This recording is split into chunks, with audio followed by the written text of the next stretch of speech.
నెత్తెనుగా. నింగి నేలను కలిపిన బలమైన వారధిగా, నేల కొరిగిన జీవితాన్ని లేవనెత్తెనుగా. అది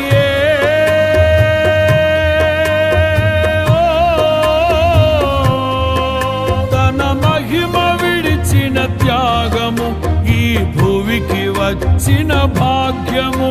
నన్ను దాటిపోక వెదకిన నీ మధురమైన ప్రేమయే. నీ సర్వమిచ్చిన దాతవు, నన్ను హత్తుకున్న స్వామివి. నీ సర్వమిచ్చిన దాతవు, నన్ను హత్తుకున్న స్వామివి.